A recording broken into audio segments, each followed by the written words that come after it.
आज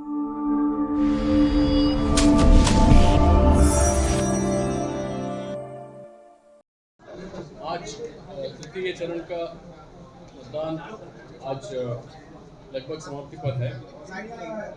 हम लोग 5 संसदीय क्षेत्रों में निर्वाचन हुआ, आज मतदान हुआ है।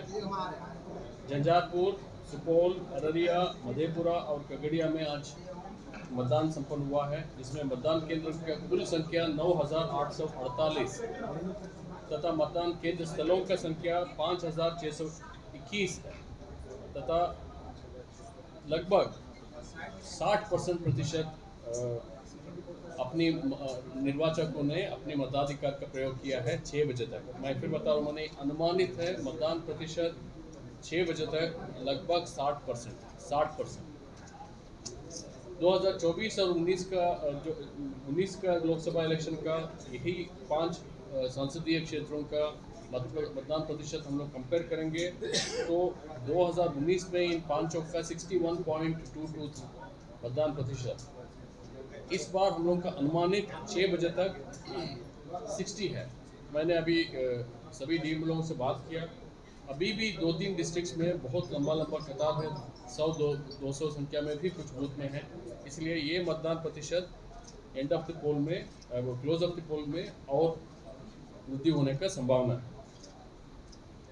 हम लोग तृतीय चरण के 5 संसदीय निर्वाचन क्षेत्रों में कार्यरत फ्लाइंग स्क्वाड, एसएसटी एवं अन्य द्वारा 80 लाख रुपए का कैश बरामद किए। इसके अलावा पुलिस और उत्पाद विभाग का सहयोग से 1,40,000 लीटर शराब जब्त किया गया, जिसका मूल्य लगभग 3.25 करोड़। तृतीय चरण के निर्वाचन में रिजर्व सहित 12,225 कंट्रोल यूनिट, 12,179 बैलेट यूनिट तथा 13,323 वीवीपैट का उपयोग हुआ, जिसमें मात्र 57 कंट्रोल यूनिट, 40 बैलेट यूनिट तथा 71 वीवीपैट मॉक पोल के दौरान बदले गए। 18 कंट्रोल यूनिट, 18 बैलेट यूनिट तथा 96 वीवीपैट मॉक पोल के पश्चात अर्थात मतदान के दौरान बदले गए। तृतीय चरण के निर्वाचन में किसी भी आपात स्थिति से निपटने हेतु 1 एयर एम्बुलेंस हम लोग रखी थी। सामान्य प्रेक्षकों की संख्या 5, अभ्यर्थी व्यय अनुश्रवण हेतु एक्सपेंडिचर ऑब्जर्वर का संख्या 6, पुलिस प्रेक्षकों की संख्या 3, माइक्रो ऑब्जर्वर्स जो डाले थे हम लोग प्रतिनिधित्व किए थे 1,164, मॉडल मतदान केंद्रों की संख्या 45, पूर्ण रूपेण महिलाओं द्वारा संचालित मतदान केंद्रों की संख्या 32, पीडब्ल्यूडी द्वारा संचालित मतदान केंद्रों की संख्या 29, 5,039 मतदान केंद्रों से लाइव वेबकास्टिंग किया गया है। तृतीय चरण में कुल 54 अभ्यर्थी चुनाव लड़ रहे हैं, जिसमें पुरुष अभ्यर्थियों की संख्या 51 है तथा महिला अभ्यर्थियों की संख्या 3 है। इस चरण में कुल निर्वाचकों की संख्या 98,60,000 है, जिसमें पुरुषों की संख्या 51.3 लाख है और महिलाओं की संख्या 47.3 लाख है। थर्ड जेंडर का 322 है। सेवा निर्वाचकों का कुल संख्या 14,128 है। अररिया जिला में 211, खगड़िया में 139, मधेपुरा में 82, मधुबनी में 507, सहरसा में 151 एवं सुपौल में 457 अर्थात 1,547 ऐसे मतदान केंद्रों को चिन्हित किया गया जहां अतिरिक्त कमरा अथवा शेड की व्यवस्था नहीं थी। फिजिकल वेरिफिकेशन सभी बूथ से हमने किया था। 1,547 बूथ में शेड का व्यवस्था नहीं था, हमने उसमें शामियाना लगाया। मतदाताओं की सुविधा के ध्यान में रखते हुए गर्मी से बचाव हेतु ऐसे मतदान केंद्र पर शामियाना की व्यवस्था की गई। साथ ही तृतीय चरण के सभी मतदान केंद्रों पर पीने का पानी, dedicated medical staff, quick medical team, ambulance आदि की व्यवस्था की गई थी। तृतीय चरण के मधेपुरा लोकसभा निर्वाचन क्षेत्र के महिषी विधानसभा क्षेत्र तथा खगड़िया लोकसभा निर्वाचन क्षेत्र के सिमरी बख्तियारपुर, अलौली एवं बेलदौर विधानसभा क्षेत्र पूर्व में 2019 में 4 बजे मतदान समाप्त हो चुका था। इस बार हमने उसको चेंज कराया, उसमें पूर्व में 4 बजे तक निर्धारित था। राजनीतिक दलों एवं अन्य हितधारकों के साथ विमर्श के उपरांत जिला निर्वाचन पदाधिकारी से प्राप्त प्रस्ताव के आलोक में विद्यमान गर्मी के प्रकोप को दृष्टिगत उपरोक्त वर्णित विधानसभा निर्वाचन क्षेत्र के कुल 12,074 मतदान केंद्र में से मात्र 167 मतदान केंद्र को ही हमने 4 बजे तक मतदान संपूर्ण कराया। इसका मतलब 9,848 मतदान केंद्र में मात्र 167 मतदान केंद्र ही 4 बजे तक हमारा मतदान हुआ, बाकी सभी का मतदान 6 बजे तक चला। बिहार राज्य में कुल 9 मतदान केंद्र पर विकास से संबंधित विभिन्न मुद्दों के कारण मतदान का बहिष्कार हुआ। 2 बूथ 182 और 183 में इंसिडेंट भी हुआ, जिसमें 2 बूथ के बीच में आपस का लड़ाई में बूथ के अंदर में करके ईवीएम वीवीपैट के साथ छेड़छाड़ किया है। इसके ज़्यादा ब्यूरो हमारा एडीसी साहब देंगे। आज मतदान के दौरान कुल 39 शिकायत प्राप्त हुए हैं। सभी शिकायतों को ससमय निष्पादन कर दिया गया है।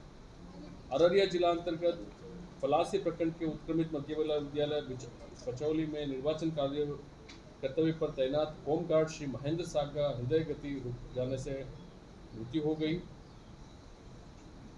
इसके अलावा 41 निर्मली विधानसभा क्षेत्र के अंतर्गत मतदान केंद्र संख्या 158 के पीठासीन पदाधिकारी श्री शैलेंद्र कुमार की हृदय गति रुक जाने से कारण मृत्यु हो गई। दोनों हम लोग उनका परिवार का साथ है उनका इस दुखद परिस्थिति में। शेष कहीं भी अप्रिय घटना का सूचना प्राप्त नहीं है। मतदान बहुत शांतिपूर्ण हुआ। मैं एडीजी हेडक्वार्टर साहब से रिक्वेस्ट करूंगा, उसके बाद क्वेश्चंस लेंगे। तीसरे चरण का मतदान की प्रक्रिया आज की गई। इस प्रकार से कुल झंझारपुर, सुपौल, अररिया, मधेपुरा एवं खगड़िया में कार्रवाई चल रही है कुछ स्थानों पर। बाकी सभी जगह तृतीय चरण का चुनाव संपन्न हुआ। प्रथम एवं द्वितीय चरण को मिला के तीसरे चरण तक कुल 14 लोकसभा क्षेत्रों में अब मतदान पूरा हो चुका है। इस प्रकार बिहार के लगभग 1/3 लोकसभा क्षेत्रों में 40 में से 14 यानी 1/3 का लोकसभा क्षेत्रों में मतदान संपन्न हो गया। तृतीय चरण का जो हमारा चुनाव था वो कई मामले में चुनौतीपूर्ण था। इसमें 3 चुनौतियां बहुत स्पष्ट रूप से हमारे सामने थी। सबसे पहले चुनौती थी हमारे जो ज़िले हैं उसकी मधुबनी, सुपौल और अररिया की करीब 250 किलोमीटर सीमा अंतर्राष्ट्रीय नेपाल सीमा पर अवस्थित है।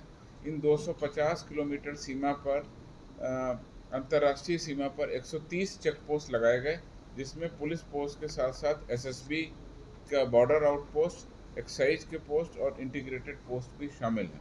तो पहली चुनौती हमारी नेपाल बॉर्डर थी। दूसरी मुख्य चुनौती थी इस चरण में विभिन्न जिलों के बीच, नदियों के बीच सुदूर दियरा क्षेत्र में अवस्थित हमारे बहुत लंबे चौड़े भूभाग थे, जिस पर मतदान कराना एक चुनौती थी। खगड़िया जिला के अंतर्गत कोसी नदी के दियरा क्षेत्र में पड़ने वाले बिल्दौर, अलौली, मानसी थाना, सहरसा जिले के जलई ओपी, डरहार, महिषी, चिड़ैया, कनरिया थाना, मधुबनी जिले के अंतर्गत कमला बलान के दियरा क्षेत्र में पड़ने वाले भेजा थाना अंतर्गत कुछ मतदान केंद्रों पर तो ट्रैक्टर और नाव दोनों का उपयोग किया गया। सुपौल जिला में भी कोसी नदी की 2 धारों के बीच लगभग 50 किलोमीटर क्षेत्रफल में अवस्थित कई मतदान केंद्र और पोलिंग पार्टी और मतदाताओं को पहुंचाने के लिए नाव का प्रबंधन किया गया। इस पूरे दियरा क्षेत्र में पुलिसिंग और मतदान शांतिपूर्ण कराने के लिए एसडीआरएफ के 30 बोट के साथ 120 जवानों को लगाया गया। स्थानीय तौर पर भी लगभग 40 नाव की व्यवस्था की गई। इसके अलावा दियरा क्षेत्र में 20 अश्वारोही दल भी लगाए गए। 5 बम निरोधक दस्तों को भी हमने तृतीय चरण के दौरान प्रतिनियुक्त किया गया। इसके अलावा खगड़िया, सुपौल और सहरसा में पहले से ही दियरा में पुलिस शिविर स्थापित थे, जिनके माध्यम से पुलिसिंग की गई। तीसरी मुख्य चुनौती थी आपराधिक तत्वों पर रोकथाम। उसके लिए शुरू से ही हम लोगों ने लगातार प्री-पोल ऑपरेशन किए। अभी तक इस तीसरे चरण में 2172 वल्नरेबल टोलों की हमने पहचान की और उस पर निरोधात्मक कार्रवाई की। 6659 गैर जमानती वारंट, नॉन बेलेबल वारंट का हमने इस दौरान तामीला किया। संदिग्ध लोगों की रोकथाम एक जिले से दूसरे जिले नहीं हो, इसलिए इंट्रा स्टेट 159 चेक पोस्ट लगाए गए। 38,972 लोगों को हमने बाउंड डाउन किया और 760 व्यक्तियों पर क्राइम कंट्रोल एक्ट की विभिन्न धाराओं के तहत कार्रवाई की गई। इस पूरे चरण में शांतिपूर्ण मतदान हो, इसके लिए 40,000 से ज़्यादा सुरक्षा बल और 19,666 गृह रक्षक बलों को हमने प्रतिनियुक्त भी किया था। इस चरण में जो जिले थे उसमें चुनाव आचार संहिता लागू होने के उपरांत आज तक 184 अवैध हथियारों की बरामदगी की गई और 2,747 जो लाइसेंसी हथियार थे उनको भी निरोधात्मक प्रक्रिया के तहत जमा कराया गया। सोशल मीडिया पर हम लोगों ने लगातार निगरानी रखी, कहीं से भी कोई इस तरह की समाचार आए तो उनको टेक डाउन कराया गया और उस पर विधि सम्मत कार्रवाई की गई। प्रतिदिन हम लोग कई सारे वीडियो और ग्राफिक्स के माध्यम से भी वोटरों को प्रेरित करते रहे कि वो आकर के वोट डालें। इसका रिजल्ट इस तृतीय चरण में जो हमारा वोटर टर्नआउट है वो प्रथम 2 चरणों से ज़्यादा रहने की उम्मीद है। इस पूरे कार्रवाई के दौरान 17 मार्च यानी आदर्श आचार संहिता लागू होने की तिथि से अभी तक पुलिस के द्वारा, बिहार पुलिस के द्वारा जो कार्रवाई है उसमें 62,17,804 रुपये नकद बरामदगी, 1,31,000 लीटर अवैध शराब और 1,334 किलो अवैध मादक पदार्थों की बरामदगी की गई। ये सब कार्रवाई बिहार पुलिस की थी। इन पूरी सामग्रियों का कुल मूल्य लगभग 15 करोड़ रुपए पाया गया। आज जो चुनाव संपन्न हुआ उसमें भी हम लोगों ने निरोधात्मक गिरफ्तारी की है। खगड़िया में 107, अररिया में 1, सुपौल में 86, मधेपुरा में 8, सहरसा में 17, कुल 219 व्यक्तियों को आज चुनाव के दिन निरोधात्मक कार्रवाई के तहत गिरफ्तार किया गया और इसमें 1 वाहन और 2 मोबाइल को भी हमने जब्त किया। तो इस प्रकार से आज का मतदान शांतिपूर्ण संपन्न हुआ है और वोटर टर्नआउट जब फाइनली आएगा तो हम लोग को उम्मीद है कि इस बार का वोटर टर्नआउट पिछले 2 चरणों की कंपैरिजन में बहुत अच्छा रहेगा।